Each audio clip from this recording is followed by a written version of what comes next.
Before we get started tonight, we at our last men's meeting, we discussed getting some new cards that have a little more information on them. In other words, they have the plan of salvation on the back. I want to encourage you strongly. I ordered a whole bunch.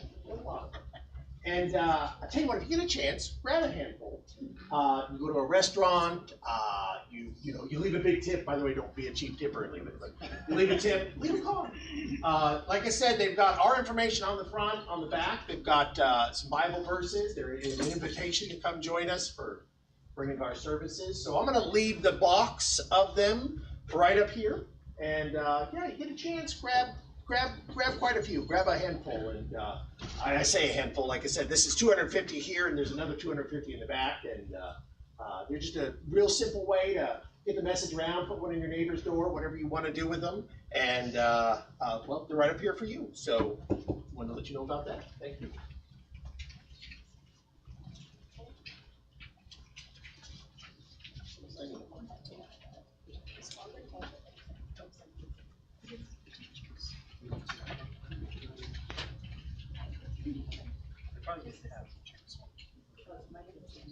Greg, you whipped this up last week.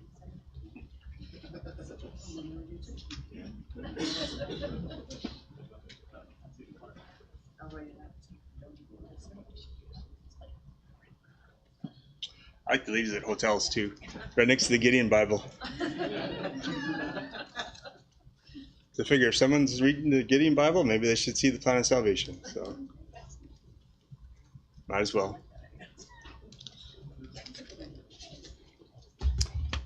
Well, tonight the class is on the introduction to Joshua. So the challenge of tonight was to not steal too much thunder from chapter 1, chapter 2, chapter 3, and all the other chapters. So I had to really think through how to not introduce too much of Joshua from the book of Joshua, but to use the other verses. So there's a bunch of other verses we can use from Exodus and Numbers and Deuteronomy. So it worked out.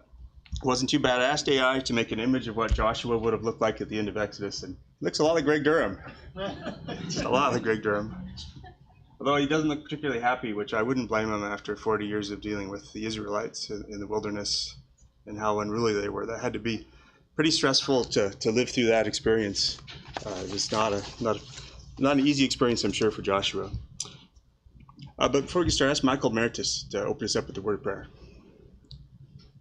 Dear Lord, we come before you now. Thank you for the opportunity to gather here tonight and study your word and enjoy each other's company.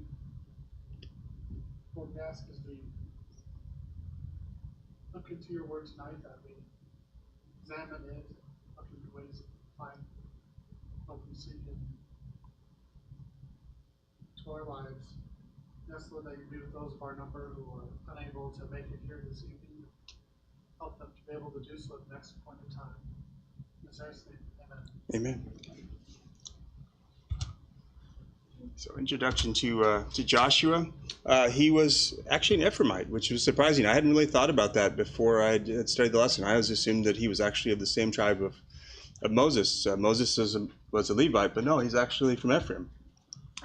He was born a slave. He was Moses' assistant before he was sent out as a spy, actually. He was also in the military and some sort of a military leader before he was sent out as a spy. His name actually always wanted part of he's part of the 12 spies sent into Canaan. He's only one of two who actually survives that ordeal, because the 10 of them actually die because they don't trust in the Lord, and actually the Lord kills them. His name actually was Hosea, which means salvation or deliverance, but his name was changed, like a lot of Bible characters, to Joshua, which is actually the exact same name as Jesus. Joshua or Jesus both mean Yahweh is the salvation, or the Lord delivers. We don't know exactly how old he is at the time when he's sent out as a spy, but we know he has to be at least 20, because you have to be at least 20 to be in the military. So we can kind of frame him on some levels just on that. You can say, well, he's at least 20 at this time. So you can say he's at least 20 at the start, at the Exodus. But then he spends 40 years in the wilderness. So then you can say, well, it has to be at least 60 at that point. In reality, he's probably a little bit older, because if he's a commander, He probably wasn't appointed a commander at age 20, so you'd assume he may be 65, 70, something like that. We're not given his exact age through a lot of this. We know he spends years upon years fighting, though, because it says that they fought a long time. So Joshua 11:18 says Joshua made war a long time with those kings, so he had years of fighting. In addition, he had years of building and rest. So it's actually Joshua 23:1 says, "Now it came to pass a long time after the Lord had given rest to Israel from their enemies, around about that Joshua was old and advanced in age." And also Joshua 19:50 talks about him building a city as well. So he actually had somewhat of a retirement after all the fighting. He had an opportunity to focus on building a city, and he had a number of years of rest. We do know that he dies at age 110 in Joshua 24:29. It's interesting that his name was changed. So why do Bible characters, or why did Joshua in particular, why do you think he got his name changed? Why does God often do that? Why does he change people's names?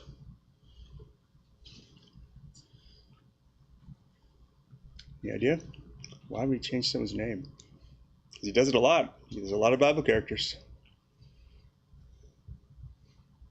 Go ahead, Michael. To emphasize that there's a dramatic change that is going to happen. Yeah. Yep. It seems like it's almost always at a commissioning, like you're being commissioned to do something, or you're being appointed to do something. Go ahead. Yeah, I was going to say something similar, that it usually goes along with God picking that person that he wants them to do something. The job Yeah. that he has for them. So you could say maybe it's like a chapter mark to their life. Like something's going to be changing from now on. You need to be thinking of yourself in a new way. In fact, there's several verses that talk about in the afterlife we're given a new name as well. So we're going to get a new name as well. And we're not going to know what that new name is until we get to the afterlife. So we're going to get new names as well. But Abraham got a new name. Abram was his original name, and then he became Abraham. Sarai became Sarah. Jacob became Israel. Simon became Peter. Saul became Paul. So God does this a lot. It's actually very common for someone to have a name change when they're going to be appointed to a new task or a new aspect of their life. One of the questions from the class material is, how are Moses and Joshua alike and different? What do you think? How are they alike and different? They definitely have some similar. Go ahead. They're both full of the spirit of wisdom. Yeah, for sure. Joshua laid his hands on Joshua. Moses laid his hands on Joshua. Yeah. They both had that.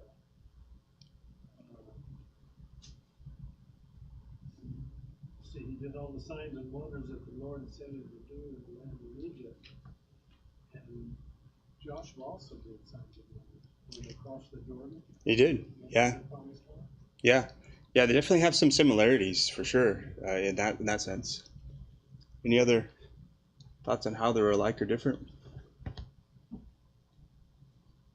So there's a couple things that I thought of. They both had a water crossing moment. Now Joshua actually crossed the Red Sea as well. He would have been with Moses at the time, but Joshua also crossed the Jordan River. Moses never crossed the Jordan River, and they're both miraculous crossings. They both had some sort of miraculous encounter. Moses encountered God at the burning bush, and Joshua met the commander of the Lord. So they both had some sort of a very unique meeting. What's different, Moses spoke to God face to face, versus we'll see with Joshua later on in the follow-on classes that Joshua has to go and consult the Urim to talk to God. And if he wants a question answered, he has to go to the high priest, and the high priest is going to have to ask the Urim. So he doesn't have that same level of communication that Moses had. Moses had a very unique connection. Go ahead. I was going to say along with the likes that you have there. Sorry, I'm trying to speak up. Is that Moses bringing the people across the Red Sea is symbolic of our being baptized. Yeah. Through the waters, and they were baptized in Moses, or the body of Moses, they point out. Then there's a wilderness wandering, and now Joshua is taking them across the river of death. It's the Jordan River is traditionally called. So Jesus is taking us into the promised land across the river of death. Yeah. We'll actually a little bit later in the class we'll look at some of the parallels to Joshua and Jesus. There definitely are some parallels there too, for sure. So that's a good thought for sure. Moses performed miracles with his staff and his hands, but Joshua had to go through prayers or the priest to do his miracles. It doesn't look like he had the same level of ability in the spiritual realm. And also Moses was very highly educated. I don't think Joshua was. I think he was probably just born as a slave and was just always pretty much just a slave. He didn't have that background. The difference with none of some of them, I should say, is they both sin. They both have times in their life when They do, yeah. they didn't do God's will. Yeah, we'll look at some of the mistakes here in a little bit, for sure. They definitely have different mistakes, and Joshua gets to enter the promised land, though, and Moses doesn't. So there's some differences there, too. So any other comments on this before we jump to the next question? Oh, go ahead. One thing about crossing the Red Sea and the Jordan River, Uh-huh. from, if it were my perspective as a person that's walking behind them, the river would be much more terrifying because of the rapids and flow Yeah. of the water. Yeah, they're very. Still. Yep. Although the ocean does have, or Red Sea has some movement to it. Yeah, so they're pretty different crossings the way it happened, because with the Red Sea, there was a wall of water on both sides, and you had to go underneath it, which is more like baptism. But when we're going to look at the river a little bit later on in a follow-on class, the river was actually dried up 25 miles upstream. So as far as you could see, the riverbed was dry, and God designed it a little bit differently. So in that case, the high priest stood in the middle of the river, and then they had time enough to actually gather stones out of the middle of the river to make a couple altars in the Jordan crossing. But I think in the Red Sea crossing, they just wanted to get out of there because it was probably scary to have like 100 feet of water on both sides of you. And it was also designed to kill the Egyptians too. That's the other thing. The Red Sea was designed as a means of a weapon, versus the Jordan wasn't necessarily, it didn't have that aspect to it. So any other comments? Go ahead. One difference is Joshua was a little bit more willing to take over as leader, where Moses was pretty much pick somebody else. I know, yeah. It's interesting to see how many times he says, please choose someone else to God. And it's interesting that God is talking to him on a very personal level, yet he's still not trusting in him. But we'll see other times that Moses, he has some definite virtues about not wanting to hold on to power, though. Because I think other people would be trying to glob onto power and let that power destroy them. So he has an interesting character. Go ahead. Saying that the fact that both Moses and Joshua at the end of their lives give very strong rebukes and exhortations to Israel, trying to help Israel to do the right thing even after they die. Yeah, I have to wonder how much how hard their jobs were, because it just seems like it would have been very hard to deal with just how quickly the people would get into sin. Like as soon as Moses is away for 30 days in the mountain, then all of a sudden they're worshiping idols and committing sexual immorality, and that's like 30 days. So it's like, wait a second, how can you fall and then leave? And then Aaron isn't helping the situation either. He's not restraining the people. So that had to be really stressful for Moses, I assume. And I think Joshua had to deal with some of that stress too, with the issues at Ai, with the stuff stolen from Jericho, and then just all the. And I think, who is it that had to deal with Baal Peor? Was that Joshua? Or I don't remember if he had to, or was that Moses that did? Moses, yeah.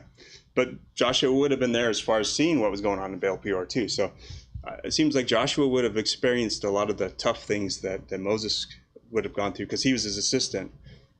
So it would have been tough. I think both Moses and Joshua had some really hard jobs. Those were difficult jobs to do. It was probably at times very, very taxing emotionally to deal with people who are just a lot of times just not very good people.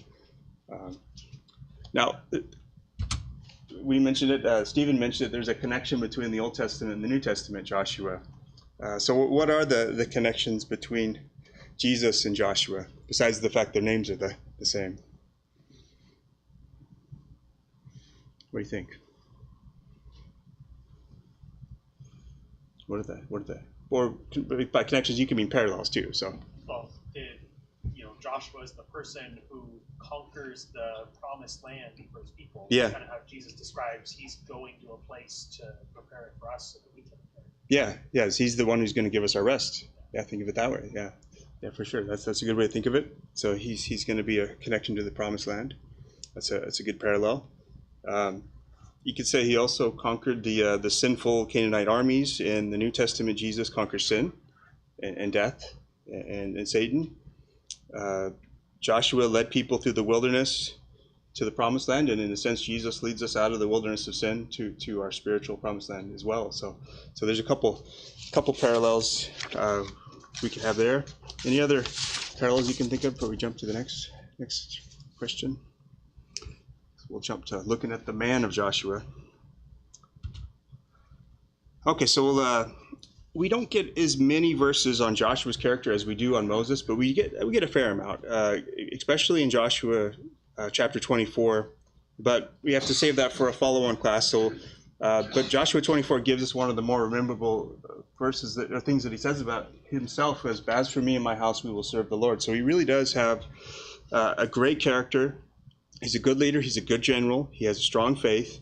And in the class, when we cover Joshua 24, we'll get a chance to see that aspect of him. But I want to look at other verses besides the book of Joshua for the introduction. So let's go to Exodus 24, verses 13 through 15, and we'll look at him in that verse. So Exodus, if I get a reader for Exodus 24, verses 13 through 15. Okay, please go ahead. So Moses rose with his assistant Joshua, and Moses went up into the mountain of God. And he said to the elders, "Wait here for us until we return to you. Behold, Aaron and Hur are with you. Whoever is in dispute, let him go to them." Then Moses went up on the mountain, and the cloud covered the mountain. You know what's so interesting to this, in my mind, is that Aaron is left behind. He's the high priest. Yet Joshua isn't left behind. He gets to go to the mountain, and he's not even a Levite.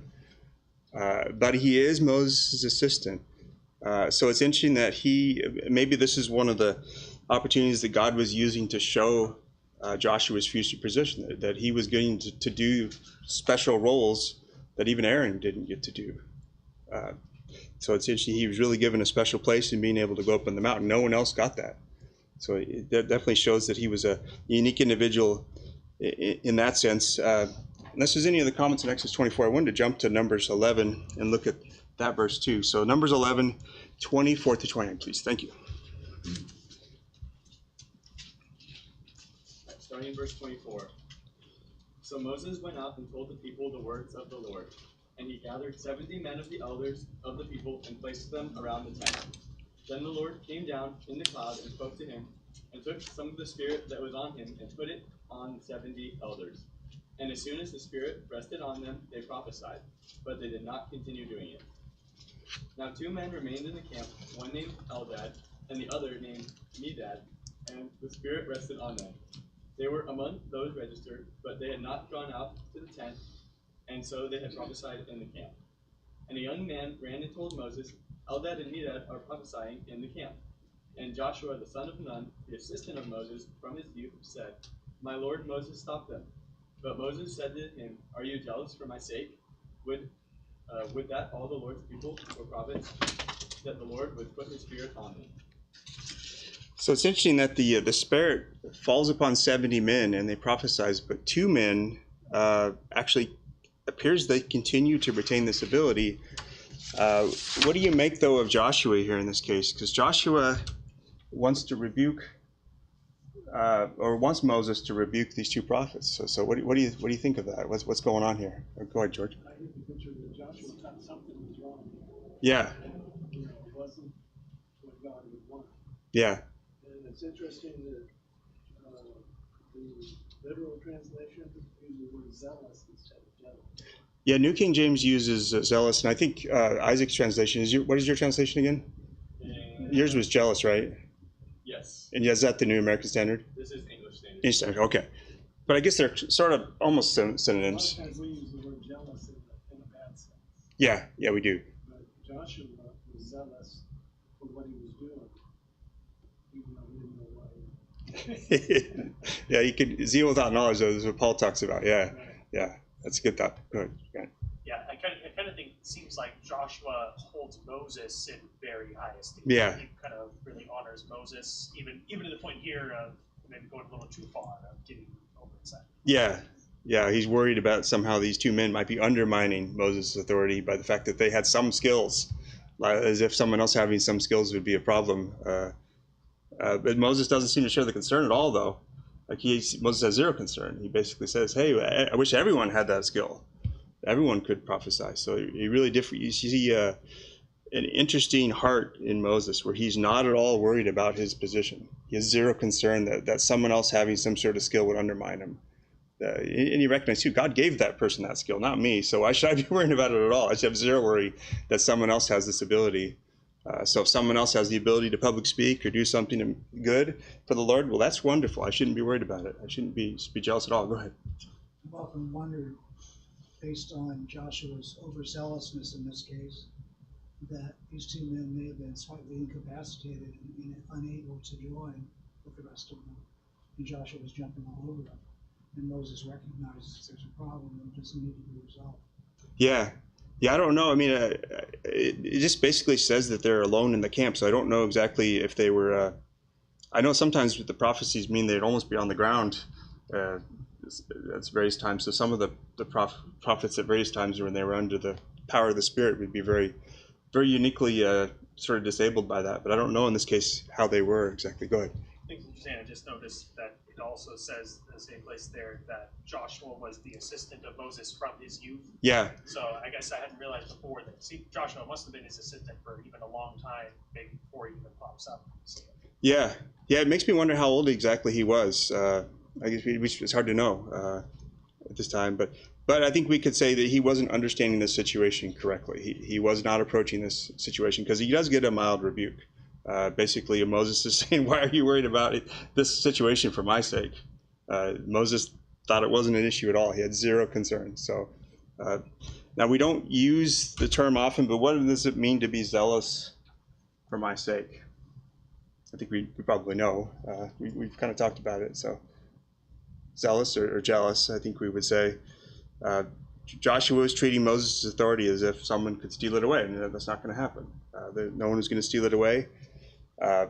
God giving prophetic gifts to two new people was zero risk to Moses, zero. That's wonderful that they could get it. God was running the show, and I love Moses' heart here. He's not striving for power. He's not trying to exclude anybody. He didn't have any concerns at all. It was wonderful. Go ahead. yeah, it kind of seems like the kind of gentle rebuke Moses gives here is, Joshua, you're being zealous for me. You should really be zealous for God. Right. You should recognize. It seems like that's a lesson Joshua learns well. Yeah, for sure. Because it's a wonderful thing to have two new prophets of God, and now two more in the camp. And I don't know how many prophets they had at this time besides Moses. So now this is some of the burden relieved from Moses. So this was a good thing, and this was from God. Next question we're going to key in on, though, is this is from the class material. What sins can you recall being committed by Moses? We talked about one of them, of course, which no moral sins, but what do you think? What are his mistakes? Go ahead. It was with the one that came to my mind right away was I think it was the Gibeonites. The Gibeonites, yeah. Gibeonites, yep. They wanted to make the covenant with Israel, and God had told Joshua and Israel that they weren't to make any covenant. Yeah. Yep, you're right. Joshua, granted, they were deceived by the Gibeonites, but still, that wasn't the thing. Yeah, you're right. Matter of fact, in that situation, it literally says that they did not seek the counsel of the Lord. Right. So that they had in that case, he was supposed to go to the high priest and ask the Urim, is this true? Is this situation correct? And the Urim would have said, no, this is not correct. So it's interesting that it really does show that the verses particularly say that he did not ask counsel from the Lord. So the implication was he was supposed to do that. He was supposed to ask the Lord, hey, what about the situation? And so it really looks like he made a leadership mistake there too. There were a few others. Can you think of a few others? Go ahead. I'm just wondering, did he ask for counsel before they attacked Ai? No, I don't think so. Okay, so that might have been Yeah, for sure. And I think that's a good one to think about too, because when they're conversing about this, they're saying, wow, this is only like 2,000 or 3,000 people. We can totally take them. Don't even send all our warriors. So what thinking is that? That's carnal thinking. That's thinking, I don't even need the Lord. I can take care of this myself. And so they didn't contact the Urim because they thought they had it covered. I'm not suggesting that Joshua should be blamed for the acts of one man. Right. That was Achan's. He didn't ask. Right. But I don't know. Yeah, I think when you look at that situation too, to how he reacted, because when they are beaten at Ai, he right away despairs. It says he despairs, and he asks God, why did this happen? Rather than trying to say, well, maybe we made a mistake. Because clearly he already knew that God wanted him to conquer the land. So the fact that they failed meant there was something wrong. He should have been thinking, wait a second, there's something wrong here, because God told me I could beat this guy. I'm not beating this guy. There must be a problem. Rather than despairing and sort of blaming God when you look at that example and what he's reacting to the battle of Ai. It really is kind of it almost looks like he's kind of blaming God in that situation, not understanding that situation, when in fact it's the people's fault he did that. And it's also maybe his fault. He didn't consult the Urim. He could have consulted the Urim. Should I go to battle to deal with Ai? But they didn't. They said, oh, there's only 3,000 people. We can beat them easily, so only send half our warriors. So it really just seems like there was carnal thinking going on there, that they thought they didn't really need God in that situation. So, and they did need God. So I think we've seen a couple of them. We saw him trying to stop the two prophets, the battle of Ai, and the assumptions of why it failed. And you can read those in Joshua 7. The Gibeonites trying to deceive him. And there was one other one. People fail just about as soon as he dies. You know, a big part of being a leader is to mentor people after you. Now, it might not be his fault, but boy, that's such an important part of being a leader is to grow up a generation after you, to make sure you mentor people after you who can take over. And for whatever reason, and again, it might not be his fault. It may just be the fact that they came to a land and it was so wealthy and so full of blessings that they forgot about the Lord. So even if he was perfect, he may not have been able to solve that situation. But I think the general reminder for all of us, though, is leaders have to make sure they mentor people to follow them. They can't retain power. They can't be like, I'm not going to let anybody else know how to do this stuff because I always want to keep in charge. I've seen preachers be that way sometimes. They don't want to retire. They say, well, I want to preach until I die. Well, you're not going to be a very good preacher if you preach till you die. You're going to get old. You're going to start to forget verses. You're not going to do a good job. That's not the best way to have leadership. The better way to have leadership is say, I'm getting older. I want to train someone else so that they're able to take over for me, rather than I'm just going to die someday and then you're going to be left flat-footed. What am I going to do? No one was taught anything as far as how to take over. So mentoring people is a huge part of leadership. Coming up with how to train the next generation. And I just don't know what to say because it's like 20 years and they're all unfaithful. Maybe 30 years. It's very, very fast, just as soon as he dies. And I'm not quite sure what to make of that. It's pretty dramatic how quickly the people fall away. But he was supposed to, in general, so some things that would have mitigated that, if you look at Deuteronomy 16:18, and I'll just read it for the sake of time.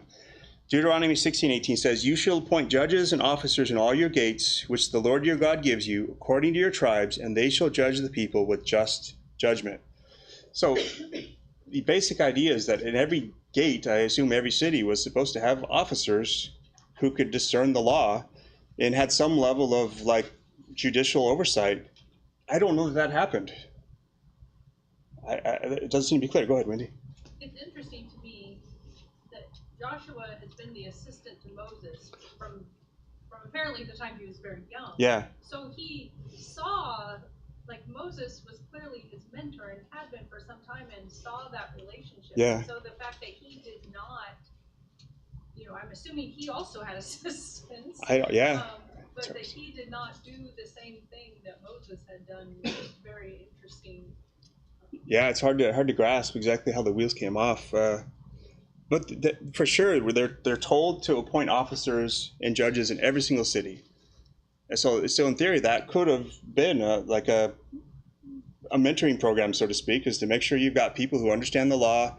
You can say so-and-so is in charge of this city, and he's going to make sure that he has judges under him that do this. And there were supposed to be officers and judges of every single city, and I just don't know. Maybe they just had so much wealth that they were all just sitting around and not really worrying about the law anymore. Because it's just amazing how it seems like if they had at least followed that, if they had at least appointed judges and officers at every city, that would have really made a difference. Go ahead, George. You can see the results of that when you look ahead the judges. Yeah. God had to appoint the judges to get them to do what's right. Yeah, for sure.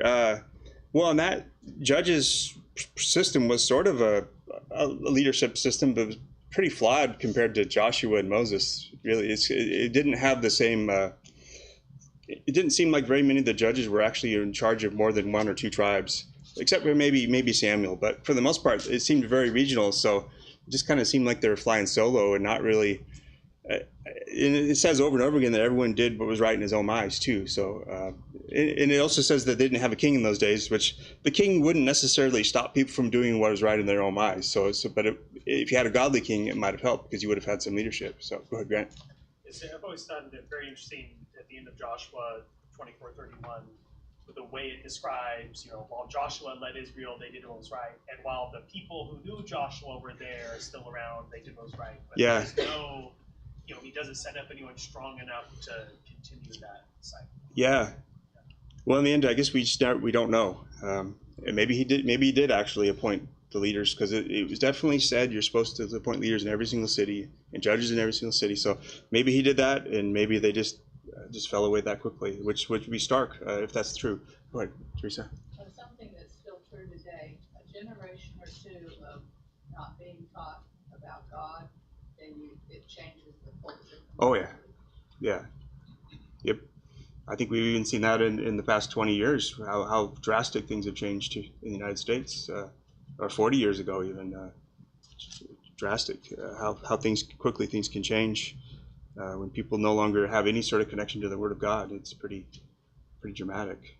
And sin is very alluring too, so I think the devil's very clever about getting sin to progress, getting people to get deeper into sin, teaching people about sin, and using media and stuff like that to get people deeper into sin too. So go ahead, Grant. I'm not sure exactly, like Judges 1, when it talks about along other things, Josh, that how much of when talk about Israel not conquering the land the way they're supposed to, or not, they kind of taking people into captivity and not destroying the nations. How much of that happened when Joshua was in charge of it, and how much happened afterward. But it seems like they weren't quite perfect in conquering the land in the way that kind of similar to the Gibeonites. Yeah, for sure. And what's tough is I do know that he had to sort of retire at some point because he got old. Because it does talk about him building a city, and also talks about him being very old. So at some point, I imagine he just couldn't really lead the people anymore, just because you get old, you just don't have the memory anymore, or things like that. So it does seem like he did sort of have some sort of a retirement, like he just had to stop being the leader, because he like established the city and rested in the city. So. But and part of his job, was also not just doing it all himself, but directing people. Exactly. You have to go and take your own part of the land too. Yeah. Yep. So I hope, I guess in the end we won't know these things, but it seems like I know that they did cast lots over different zones and things like that, and but you could even see in the book of Judges, they're still kind of fulfilling some of those things, like the whole situation with the Danites and things like that, and I assume some of those were I don't know, for maybe 100 years or so that they were still trying to conquer, and then they kind of gave up and they started kind of sharing religion too. So. Yeah, I think when we were in Judges, we talked about how there was kind of God told them you're going to keep doing it for a while, so it wasn't expected they were going to do everything, but yeah, that's good. I want to go to another reader for Joshua chapter 2, verses 7 through 10. All right. Oh, go ahead. I just want to point out, because this is probably the only chance we might have, that as they were establishing all these areas with all the leadership and everything, in Joshua 21:43 through the end of the chapter. Can I read that? Sure, yeah, go ahead. Because a lot of times today, people don't think that land was actually given fully to the Israelites. Starting in verse 43 of chapter 21. So the Lord gave Israel all the land which he had sworn to give to their fathers, and they possessed it and lived in it. And the Lord gave them rest on every side according to all that he had sworn to their fathers. And no one of all the enemies stood before them. The Lord gave all their enemies into their hand. Not one of the good promises which the Lord had made to the house of Israel failed. All came to pass. And God fulfilled the entire land promised to Israel in that moment. And then later, in 1 Kings, 2 Kings 4, it's Solomon is basically given the same, even greater. Yeah. So the land promise was fulfilled easily twice at least. Yeah. Well, I think because I know like some cities were conquered and then they had to be reconquered later on. Like David had to conquer Jerusalem over again because it had been conquered once before. So I don't know exactly how the Canaanites were able to repopulate, except that maybe the Israelites let them repopulate it. Over time, but I'm Yeah. saying that God's promises were fulfilled. Yeah, for sure. They had been, the land was designated, and then either the Canaanites came back, or some pockets didn't get conquered by the Canaanites for whatever reason. But the land was given to them. It was up to them to clear it. But I don't think they necessarily cleared it in every case. But they definitely had the land. They had the allocation. It was up to them to do the final clearing, which it seems like in some cases they didn't actually do it, though, unfortunately. Let's jump to Judges chapter 2, verses 7 through 10, though. Judges chapter 2, verses 7 through 10. If I could get a reader, go ahead, please. The people served the Lord throughout the lifetime of Joshua and of the elders who outlived him, and who had seen all the great things the Lord had done for Israel. Joshua, son of Nun, the servant of the Lord, died at the age of 110, and they buried him in the land of his inheritance at Timnath the Heree in the hill country of Ephraim, north of Mount Gash. After that whole generation had been gathered to their ancestors, another generation grew up who knew neither the Lord nor what he had done for Israel. So Joshua was never actually called the judge, but he's the context for what happens in the book of Judges. So again, we see in this verse that for whatever reason, there's no strong leaders after Joshua, at least not until really maybe Samuel, where we have someone who's really leading the entire tribes. But when Joshua and the Exodus generation dies, the people just forget about the Lord, and it's pretty sobering that they quickly forget about it. Joshua was 110 years old, and I assume he was probably pretty worn out, I'm guessing, because it was a difficult life. Any other comments on this first before we jump to the next section? Okay, so let's talk about the mantle of leadership. So we'll take a look at a couple different verses. So it's Deuteronomy chapter 3, verses 26 through 28. Deuteronomy chapter 3, verses 26 through 28. If I could get a reader for Deuteronomy chapter 3. Go ahead, George. But the Lord was angry with me on your account and would not listen to me. And the Lord said to me, enough, speak to me no more of this matter. Go up to the top of Pisgah and lift up your eyes to the west and north and south and east, and see it with your eyes, for you shall not cross over this Jordan. But charge Joshua and encourage him and strengthen him. He shall go across at the head of his people, and he shall give them as an inheritance the land which you will see. So we'll look at a couple parallels of this appointment aspect, but this is an interesting maybe end of life story for Joshua, because he's basically being told to appoint someone else to do what he'd hoped to do for 40 years, which that probably had to be on some levels kind of heartbreaking, or tempting to be heartbreaking, because he wanted to see the promised land. He was now 120 years old. He'd spent 40 years hoping to see the promised land, and now he's not going to see it. Joshua's going to get to see it. So he's missing out on this opportunity, yet he keeps a positive attitude. He's encouraging Joshua to take the torch, so to speak, and he's doing this transition in a positive manner. He's not bitter about this. Go ahead. I think you're referring to Moses being the one that's not able to go into the Right, yeah, that's what I said. Sorry. So one of the things that I found very interesting is that Moses seems to represent the law. Right. The law could never get us into the promised land, into heaven. And God, it seems almost symbolically, Moses is restrained from going into the promised land intentionally because it would take Joshua, the spiritual leader, to take him across the river of death into the promised land. And so I see in that really symbolic, because Moses spent 40 years in the desert with everybody else, and then instead of speaking to a rock, I'm just wondering how many other things he might have done it could have constituted a sin, but that seems to be, just, so anyway, I understand why, but. Yeah. It just, to me, there's a lot of symbolism in Moses not being, the law, not being able to go into the promised land, because that can't get us there. It takes the grace of God to get us there. Yeah, that's interesting. I never really thought about that way. That's an interesting parallel. Yeah. Any other comments on this first before we jump to the next one? So let's jump to Deuteronomy chapter 31 and verses 7 through 8. We'll see Moses appointing Joshua in this verse. So Deuteronomy 31, verses 7 through 8. If I get I think I saw Gerald actually. So Gerald, please. Moses called to Joshua and said to him, in the sight of all Israel, be strong and courageous, for all for you shall go with this people into the land which the Lord has sworn, where their fathers give them, and there shall give it to them as the inheritance. The Lord is the one who goes ahead of you. He will be with you. He will not fail you. Forsake you. Do not fear or be dismayed.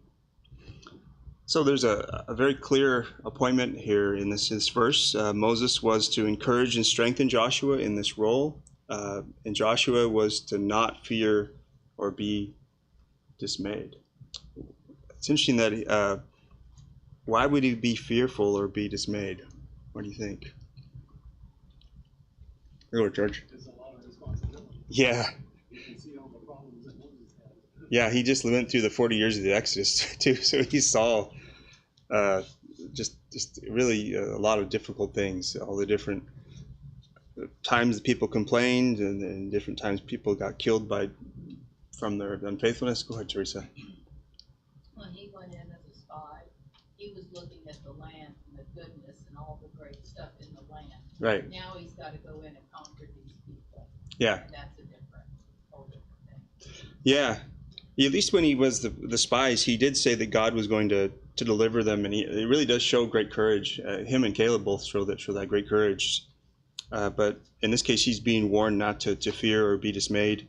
I could see just being dismayed just by the fact that you kind of know how difficult the people who can be about complaining, because it's really hard to be a leader if you're dealing with a lot of complaints. If someone's always nagging you, complaining about every little thing, and, oh, I didn't get meat, or did this or that, or I'm tired of eating the manna, that's really frustrating to a leader, because it's like, well, it's not like Moses could magically fix the meat situation, or they no longer could eat manna or things like that. So I'm sure that was frustrating as Moses' assistant too, because it's like people are whining.